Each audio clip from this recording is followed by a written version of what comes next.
Assalamu alaikum wa rahmatullahi wa barakatuh. Dārgie brāļi māsas un labvakar, dārgie un ne tik dārgie tautieši. Tikko braucu no darba vilcienā un izlasīju ziņu Latvijas televīzijā, ka izrādās Ginta Vilcāne, kur nesen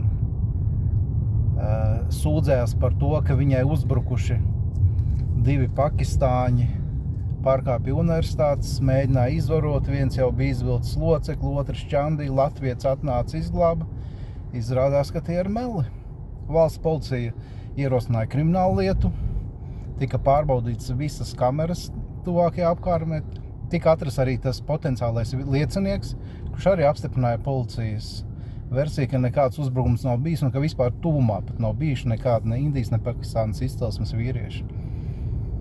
Par ko man nebija arī mazāko šauba. Varēsiet pasīties linkus zem šī video, kur es izteicu savas versijas, ka tikko tas notika. Mana versija bija, ka vai nu šī neonacista ir psihiski slima un viņai rādās halucinācijas. Un otra versija bija, ka vienkārši gatavojās uz vēlēšanām un tiek apzināti melots, tiek apzināti sludināta starpreliģiozā un starpetniskais naids tiek sludināts. Un kāpēc tik droši viņi to dara? Pirmkārt, tāpēc, ka vēlētāji ir lielākā daļa stulbeņi. Un otrs iemesls, tāpēc, ka augsta ranga neonacisti ir pie varas Latvijā. Tas pats viņas kolēģis nacists Ratnieks un atsaldētais iekšlietu ministrs, kuri uzreiz, kā tikko viņa ielika sociālos šito savējo slimo fantāziju, uzreiz atbildēja, šēroja, pāršēroja, un ne tikai viņi.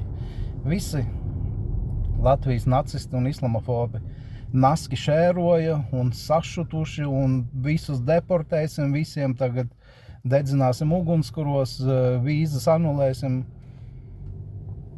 Nu, te un bija. Bet, kas ir interesanti, ka, protams, ka šī normāla civilizētā valstī gan Ratniekam, gan Dombrovam vajadzētu atkāpties no amata par to, ka viņi bija līdzdalībnieki starpreliģiozā un starpnacionāla naida kurināšanā. Bet, protams, Latvija nav civilizēta valsts, tā ir miskasta Eiropas. Un šī dāmīte arī nāktos iesaisties smuki cietumos par sabiedrības maldināšanu un par starpreliģiozā un starpnacionālu naidu kurināšanu, bet, protams, viņi arī neiesēdīsies, tāpēc, ka šis bija ļoti labi pārdomāts, saskaņots augstākajos līmeņos PR gājiens, tāpēc, ka pirmais bija izmest mēdījos šito baiku, uzkurināt reliģisko naidu pret muslimiem, naidu pret tumšas ādas krāsas pārstāvjiem, kas veiksmīgi tika izdarīts. Un, protams, viņi zināja, ka nekas tāds nav noticis, zināja, ka agri vai vēl tas uzpeldēs, bet ir atkal, kā saka, win-win situācija. Tagad viņi varēs teikt, jūs redzat, mēs jau sen teicām, ka augstākajos līmeņos valdība un policija, viņi piesad šos noziegumus, viņi negrib viņus izmeklēt, viņi mēģina viņus noklusēt, un ko redzat, kārtējais tam pierādījums. Bet nekas, visa radītājs un uzturētājs visu redz, visu dzird, viņš zina, kas notika, kas nenotika, un visu saliks pa plauktiņiem. Assalamu alaikum wa rahmatullahi wa barakatuh.